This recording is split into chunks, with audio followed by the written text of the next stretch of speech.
내 나이 30대에 들어서는 지금 죽음이란 것은 그저 막연한 일이었다. 그래서 막상 시한부가 내려지고 나니 감정적으로도 실감나지 않았다. 슬프지도 않았고 두려운 건 약간 겁나는 정도에 불과했다. 현실을 받아들이고 죽음이란 것에 마주 서는 데는 아무래도 제법 시간이 필요할 것 같았다. 시간. 순간 웃음이 배어나왔다.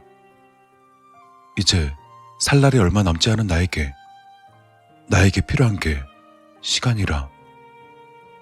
그래도 아직 웃음이 나는 걸 보니 심적 여유는 있는 모양이었다. 그렇다면 정신이 온전한 지금 차분하게 죽음에 대비해야 한다. 대체 무엇을 하고 무엇을 준비해야 할까? 가장 먼저 떠오른 것은 유서였다. 하지만 이내 고개를 저었다. 거창함 따윈 없이 조용하고 소소하게 죽음을 맞이해야 했다. 조금 우울해진 기분으로 휴대폰을 들어 친구 목록을 살펴보았다. 얘는 연락 안 되는 친구. 얘는 기억도 안 나는 모임에서 봤던 사람. 옛날 직장 동료. 어릴 때 친했는데 지금은 손절한 녀석. 얼굴만 알고 있는 대학 동창. 잡다한 사람을 빼고 편하게 전화할 사람을 손에 꼽는다. 불과 예전엔 넘쳐나던 친구들과 지인들이었는데 고개만 돌리면 언제든 볼 수 있었고 만날 수 있었는데 사회생활하고 결혼하며 조금씩 뜸해지더니 결국 이런 꼴이었다. 연락처 목록을 천천히 살피며 그들과 행복했던 순간을 떠올려 봤지만 돌아오는 것이라곤 이렇게 되어버린 현실에 대한 씁쓸함 뿐이었다. 우울감이 깊어지는 것을 느끼며 심사숙고해서 통화 버튼을 눌렀다.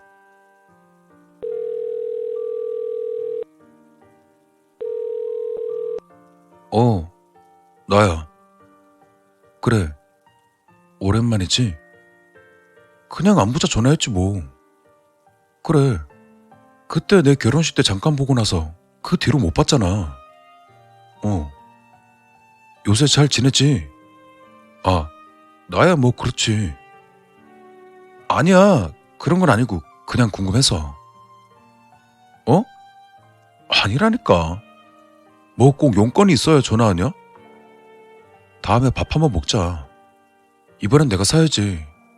너한테 얻어먹은 게 얼만데. 알았어. 들어가. 시덥잖은 통화였지만 죽음으로 한 발짝 더 다가서는 느낌이었다. 이후로 몇몇 사람들에게 전화를 더 돌려보았다. 하지만 서글프게도 거의 받지 않거나 바쁘다며 금세 끊어버렸다. 나는 나 자신에게 말했다. 이왕이면 잘 살지 그랬냐. 이거 장례식 때 며칠은 오겠어? 괜히 마음 어지러워지기 전에 그만두기로 하고 엄마에게 주저하며 전화를 걸었다. 엄마. 아들이야. 웬일은 무슨. 아들이 엄마한테 전화하는 게 뭐 이상한가? 날 추운데 따뜻하게 다니시는 거지? 예. 요새 감기 독해요. 아버지는? 옆에 계셔? 그럼 바꿔줄래요? 아니, 그냥 안부 인사 좀 하게. 왜? 싫으시대? 괜히 머쓱하니까 그러시네 또. 그래요. 조만간 드릴게. 몸조리 잘 하고 계셔. 괜히 통화만 길어졌다가 눈물이 날 것 같은 기분에 서둘러 전화를 끊었다. 부모님과 즐거웠던 시간들을 떠올리려 했지만 우습게도 생각나는 것은 속속이고 말 안 듣던 못난 과거의 내 모습들 뿐이었다. 얼마 전까지만 해도 크게 와닿지 않았는데 못난 아들인지라 죽기 직전에 와서야 후회가 되는 모양이었다. 철없던 예전의 나를 욕하며 정신을 차려보니 이제 가장 힘든 일이 남아있었다. 내가 사랑하는 내 아내. 못난 나를 만나 한창 이쁠 나이에 고생하며 내 옆을 지켜준 내 아내. 집안의 반대를 무릅쓰고 억지로 한 결혼인데 그런 여자를 과부로 만들다니 마음이 찢어지는 기분이었다. 어떻게 말을 꺼내야 할지, 무슨 말을 꺼내야 할지 알 수 없었다. 그렇다고 마냥 길바닥에서 휴대폰만 만지작거릴 순 없었다. 나에겐 이제 시간이 얼마 없으니까. 딱히 대책이 있는 건 아니지만 천천히 집으로 향했다. 가는 동안 어떻게 위로할지 떠오르길 바라면서.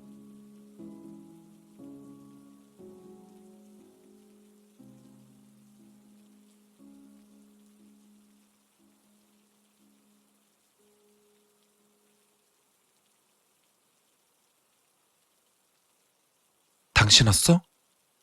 병원에서 뭐래? 아내가 설거지를 하다 말고 날 돌아보며 물었다.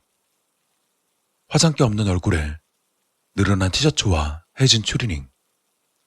직장생활과 집안일을 함께하는 와이프는 오늘따라 더욱 피곤해 저른 얼굴이었다. 다시 한번 저릿한 감정이 가슴 한켠을 찌르고 지나갔지만 티를 내지 않고 아무렇지 않게 대답했다. 그냥 몸살 같은 거래. 일단 지켜보면 나아질 거야. 아내에게 한 거짓말은 이번이 처음은 아니었지만 적어도 이번만은 내가 아닌 아내를 위한 거짓말이었다. 다행이네. 그래도 약 챙겨 먹어. 요새 감기 독하다던데. 걱정 어린 그 말에 뭐라고 따뜻하게 대답해주고 싶었지만 순간 목이 메어 아무런 말도 할 수가 없었다. 설거지하는 아내의 뒷모습을 보며 시답지 않은 말을 뱉어내었다. 당신 오늘 참 너무 예쁘네. 아내는 웃음기 어린 표정으로 다시금 날 돌아보며 대답했다. 뭐야? 갑자기? 평소 같지 않게 왜 그래? 말은 그리했지만 피곤했던 와이프의 표정이 조금은 밝아져 있었다. 그냥 갑자기 옛날 생각도 나고 그래서 내가 당신 미모에 확 반했잖아. 기억나지? 우리 연애할 때 내가 당신을 얼마나 예뻐했는지. 아내 역시 그때가 떠오른 듯 옅은 미소를 지으며 대답했다. 대단했지. 진짜 바보 천지였어. 옆에 딱 붙어서 눈을 떼질 않았으니까. 지금은 생각만 해도 오글거리는데 그땐 어떻게 참았나 몰라. 그때 당신은 진짜 나한테 목숨 걸었어. 아내의 말이 맞았다. 프로포즈 하는 날, 난 진심을 담아 아내에게 말했었다. 난 정말 널 위해서라면 죽을 수도 있어. 10번이고 100번이고. 어쩌면 그날이 우리 부부의 최고의 순간이었는지도 모른다. 그때의 내 각오를 생각하니 슬픔과 두려움이 조금 가시는 것 같았다. 들어가서 씻고 낮잠이라도 푹 자. 그래야 빨리 낫지. 자상한 아내에게 다시 한번 감동하며 각오를 다졌다. 특별한 무언가를 해주기보단 예전에 그때 그 마음으로 소소하고 행복한 일상을 보내자. 그게 우리가 행복해지는 길일 테니까.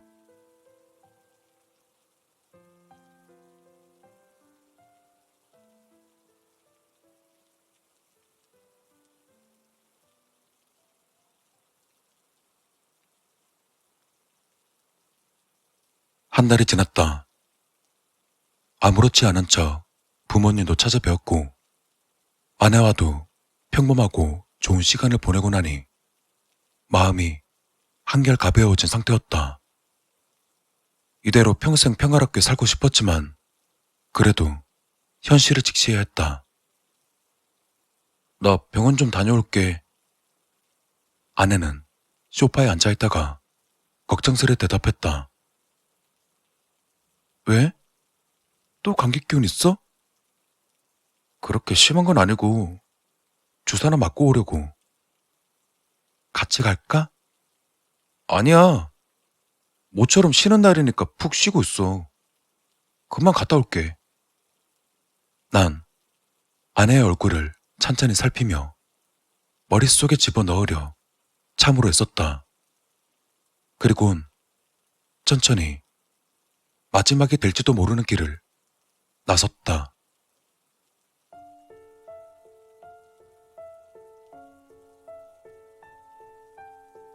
최대한 느릿하게 걸음을 옮겼지만 너무도 순식간에 도착하고 말았다.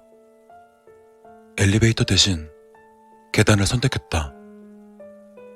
한 칸 한 칸 오를 때마다 어린 시절부터 지금까지의 행복했던 순간들과 또 후회되는 순간들을 떠올렸다. 한숨을 내쉬며 굳게 의지를 다지고는 문을 열고 들어갔다. 사무실 안쪽에는 이제 가족보다 더 익숙한 얼굴인 험상궂은 사내가 나를 기다리고 있었다. 한 달 지났네. 오늘까지 돈 못 갚으면 아주 무서운 일이 일어날 거라고 내가 분명 똑똑히 말한 것 같은데. 어째 뭐하니? 빈손인 것 같은데? 예전이었다면 벌벌 떨었겠지만 지금의 난 완전히 각오가 선 상태였다. 죄송하단 말은 못하겠습니다. 애초에 제가 빌린 것도 아니고 또 상식적인 이자도 아니지 않습니까? 그런 큰 돈은 갚을 여력이 없어요. 그러니까 마음대로 하세요. 사채업자는 웃으면서 일어나더니 내 앞에 섰다. 우리 고객님 눈빛이 아주 강렬하네. 생닭이라도 씹어먹을 패기가 느껴져. 친구 보증 잘못 써가지고 비참하게 끌려온 그 멍청하고 순진한 양반이 그새 기가 엄청 세졌네. 근데 아저씨, 이 바닥은 말이야, 그렇게 개같이 구르면서 남의 시체에서 피 뽑아먹고 살아남은 인간들이 넘치는 곳이야. 대충 눈에 힘주고 패기 부린다고 해결되는 게 아니란 말이지. 근데 그렇게 배 째라고 나오면 진짜 배돼지 갈라서 통나무로 만들어버리는 게 이 바닥인 거야. 당당하게 최후를 맞이하겠다 다짐했지만 사채업자가 꺼내든 사시미 칼을 보니 몸이 떨리는 건 어쩔 수 없었다. 떨리는 심장을 부여잡고 마른 침을 삼키며 간신히 대답했다. 마음대로 하세요. 눈을 뽑아버리든 심장을 꺼내가든 전 이미 각오했습니다. 당당해 보이길 바라며 눈을 감았다. 이 양반 보게. 뒤지고 싶다는데 죽여줘야지. 눈 꼭 감고 계셔. 절대 뜨지 말고 바로 모가지 따버릴 거니까. 그때 빠르게 다가오는 소리와 동시에 내 목으로 차가운 칼의 느낌이 드는 순간 나도 모르게 움찔거리며 눈을 떴다. 오, 아저씨, 뜨지 말라니까. 그리고 사채업자는 내 목에 닿아 있는 칼을 확 하고 그어버렸다.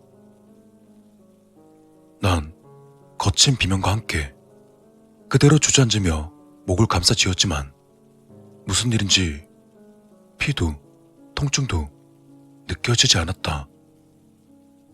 사채업자는 깔깔거리며 뒤집어서 잡은 칼을 내 얼굴에다 들이밀었다. 아저씨, 조금 전에 아저씨 어디 갔어? 칼등이야, 칼등. 쫄기는 병신 새끼가. 어이, 내가 너 같은 쥐질이 한두 번 봤겠냐? 어디서 센 척이야, 이 센 척은. 무엇보다 보잘것없는 네 몸뚱이 팔아봐야 우리만 손해야. 알아? 병신 같은 아저씨 몸뚱이는 가치가 없다고. 몸으로 갖고 싶으면 당신 말고 당신 와이프를 데려와야지. 젊은 여자는 그만큼 쓸모가 많으니까. 알겠어? 사채업자가 아내를 언급하자 난 분노를 참지 못하고 그에게 달려들었다. 하지만 난 바닥을 뒹구는 처지였다. 아, 진짜 구질구질하게. 자, 우리도 기다려줄 만큼 기다려줬으니까 선택해. 돈 갚든가 아저씨 아내를 데려오든가. 네가 그랬잖아. 어떻게든 갚을 테니 네 가족한테는 절대로 비밀로 해달라며. 그래서 우리가 지금껏 너희 부모한테 협박도 안 했고 너희 집 쫓아가서 뒤집어 놓지도 않았잖아. 맞지? 그러니까 네가 한 말 책임져. 싸늘한 사채업자의 말에 발악하듯 소리쳤다. 그냥 날 죽여! 고문하든 팔아먹든 좋으니까 나만 죽이고 끝내. 아이 씨발. 아이씨, 말귀 못 알아들어? 네 목숨은 너한테나 소중하지. 우리한텐 가치가 없어요. 그러니까 내놓을 거면 가치 있는 네 와이프를 데려오라고. 네가 못 내놓겠으면 본인한테 직접 물어보면 되지. 사채업자는 전혀 개의치 않고는 휴대폰을 꺼내 들었다. 여보세요? 김성준 씨 아내분 되시죠? 다른 게 아니라 김성준 씨한테 좀 문제가 생겼는데요. 아니, 뭐 전화로 말씀드리긴 좀 그렇고 이쪽으로 좀 와주셔야겠습니다. 예, 주소 불러드릴게요. 난 크게 소리쳐 사채업자를 말려보려 했지만 어느새 다가온 정장 차림 사내들에게 입이 막혀버린 뒤였다. 전화를 끊은 사채업자는 웃으며 얘기했다. 야, 아이씨, 금방 온다는데? 아주 그냥 예뻐 죽겠어. 너 같은 찌질한 놈이 어쩜 이렇게 참하고 좋은 여자를 꼬셨나 몰라. 그래도 기뻐해. 네 와이프만 넘겨주면 넌 산다니까. 죽으라고 작정했다지만 솔직히 무서웠잖아. 그치? 그러니까 네 아내가 너를 살리고 죽었다 생각하고 새로 얻은 목숨 소중하게 여기면서 살아. 그렇게만 하면 우리 다시 볼 일 없어. 경찰에 신고하면 뭐 너는 말할 것도 없고 네 가족 지인까지 모조리 찾아서 죽여버릴 테니까 괜히 피곤한 짓거리 하지 말자. 이전과는 비교도 할 수 없는 공포와 괴로움이 내 머릿속을 헤집어 놓고 있었다. 그리고 그 순간 내 머릿속으로 다시금 프로포즈했던 그날이 떠올랐다. 난 정말 널 위해서라면 죽을 수도 있어. 10번이고 100번이고. 내 말에 그녀는 눈물과 환한 미소로 내게 화답했었다. 그때 아내가 나에게 했던 말이 머릿속에서 울리며 날 괴롭히고 있었다. 나도 당신을 위해서라면 기꺼이 죽을 수 있어. 1000번이고 10,000번이고. 사랑해.